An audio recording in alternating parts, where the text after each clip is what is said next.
Hello friends, welcome to educational Mandir. Friends, आज से हम एंशियंट हिस्ट्री की एमसीक्यू सीरीज शुरू कर रहे हैं जो कि विभिन्न परीक्षाओं में पूछे गए हैं। तो चलिए शुरू करते हैं। पहला क्वेश्चन है, मध्य पाषाणिक संदर्भ में वन्य धान का प्रमाण कहाँ से मिला था? तो वन्य धान का प्रमाण जो है वह मिला था चौपानी मांडो से। खाद्यान्नों की कृषि सर्वप्रथम प्रारंभ हुई थी। खाद्यान्नों की कृषि सर्वप्रथम नवपाषाण काल में प्रारंभ हुई थी। नेक्स्ट है, उत्खनित प्रमाणों के आधार अनुसार पशुपालन का प्रारंभ हुआ था। तो पशुपालन का प्रारंभ मध्य पाषाण काल में हुआ था। ताम्रपाषाण काल में महाराष्ट्र के लोग मृतकों के शरीर को फर्श के नीचे किस तरह दफनाकर रखते थे? तो वे दफनाते थे उत्तर से दक्षिण की ओर। नेक्स्ट है, प्राचीन भारत में हुई वैज्ञानिक प्रगति के संदर्भ में निम्नलिखित कथनों में से कौन से कथन सही हैं? ऑप्शन 1, प्रथम शती ईस्वी में विभिन्न प्रकार के विशिष्ट शल्य औजारों का उपयोग आम था। सही कथन है। तीसरी शती ईस्वी के आरंभ में मानव शरीर के आंतरिक अंगों का प्रत्यारोपण शुरू हो चुका था। यह कथन जो है वह सही नहीं है। 5वीं शती ईस्वी में कर्ण के ज्या का सिद्धांत ज्ञात था।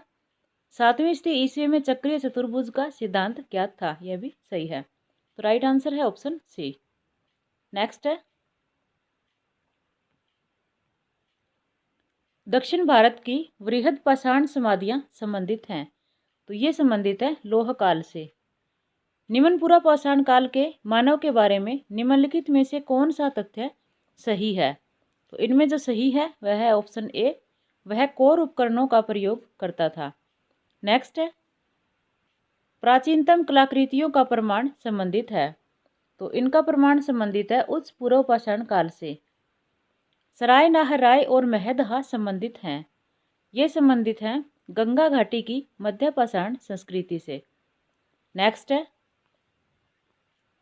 निम्नलिखित में किसे फलक संस्कृति कहा गया है? फलक संस्कृति मध्य पुरापाषाणकालीन संस्कृति को कहा गया है। सिंहावल एक पुरा स्थल है। यह पुरा स्थल निम्न पूर्वपाषाण संस्कृति का है। नेक्स्ट है, ऑप्शन 12, राख का टीला निम्नलिखित किस नवपाषाणिक स्थल से संबंधित है? तो राख का टीला जो है वह संबंधित है संगनकल्लू से। Option A. नेक्स्ट है, राख के टीले किस क्षेत्र की नवपाषाणिक संस्कृति से संबंधित है? तो ये दक्षिण भारत की नवपाषाणिक संस्कृति से संबंधित है। वृहद पाषाण स्मारकों की पहचान की गई है। मृतक को दफनाने के स्थानों के रूप में की गई है। नेक्स्ट है, दक्षिण भारत की महापाषाणिक समाधियां किस काल से संबंधित मानी जाती हैं? ये लोह काल से संबंधित मानी जाती हैं।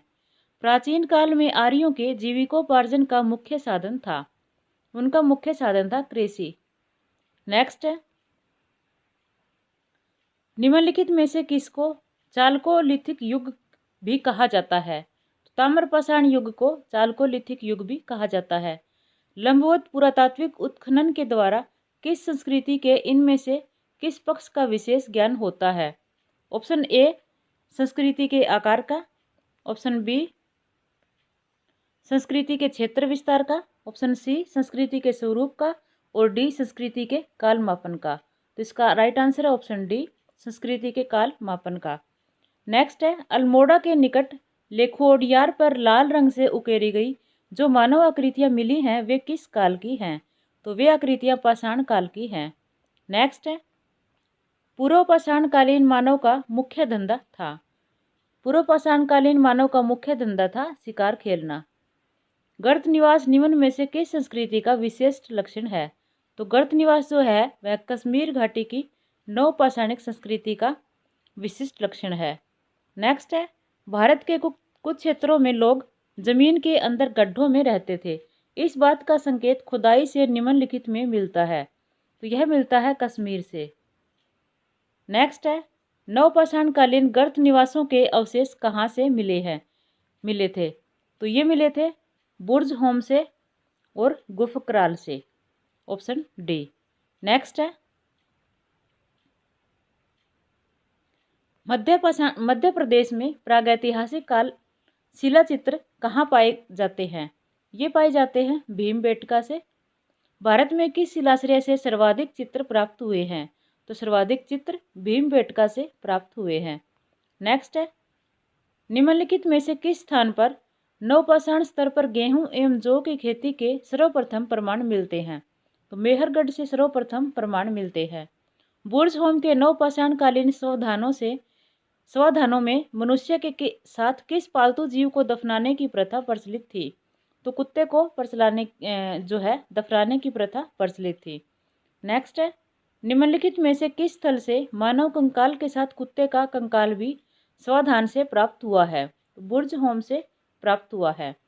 निम्नलिखित में से किस स्थान पर मानव के साथ कुत्ते को दफनाए जाने का साक्ष्य मिला है? ऑप्शन ए कोल्डी हवा,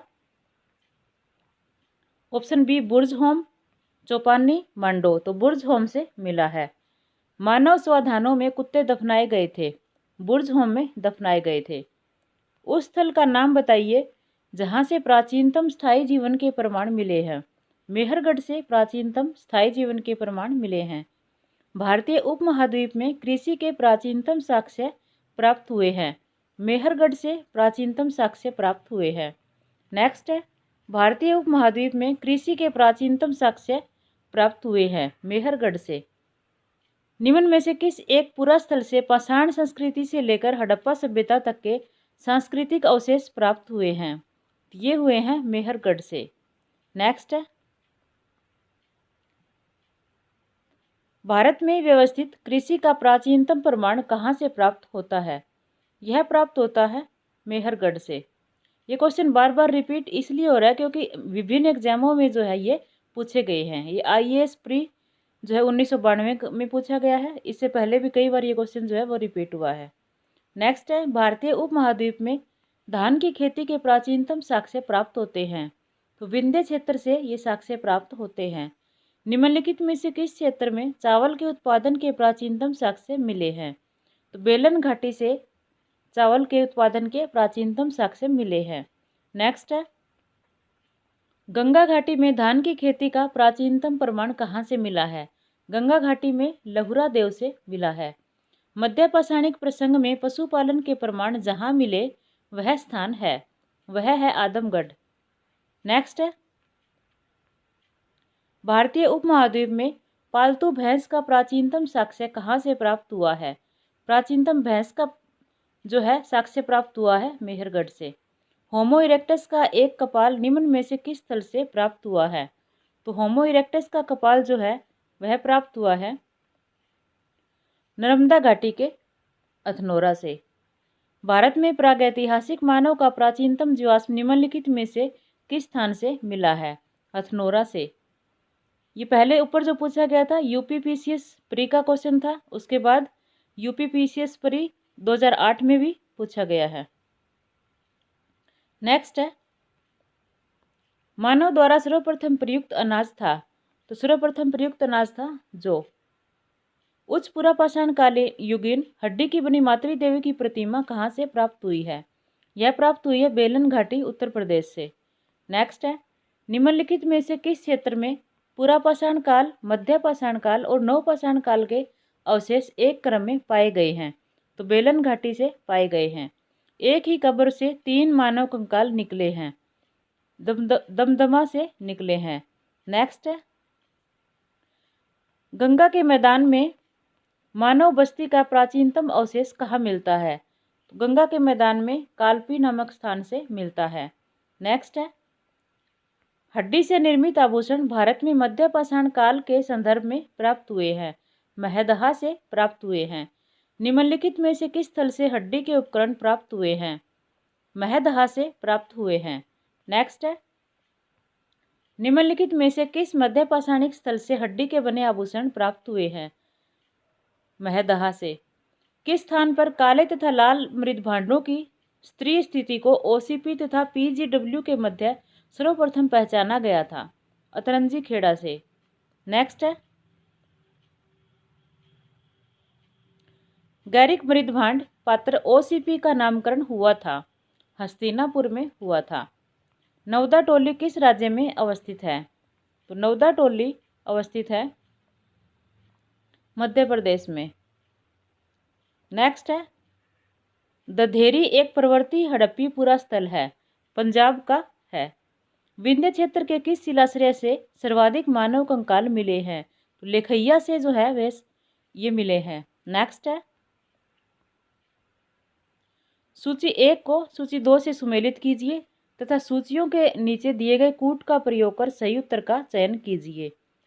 तो इनका जो इस तरह से होगा, पूरा पाषाण काल, नदी तट अधिवास, मध्य पाषाण काल, शैलाश्रय अधिवास, नव पाषाण काल, गर्त अधिवास और ताम्र पाषाण काल, कच्चे एवं पक्के मकान।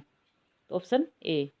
नेक्स्ट है, सूची 1 को सूची 2 से सुमेलित कीजिए तथा सूचियों के नीचे दिए गए कूट का प्रयोग करते हुए सही उत्तर चुनिए।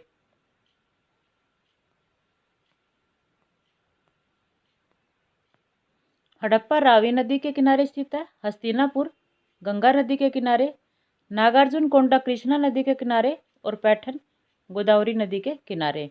Option A.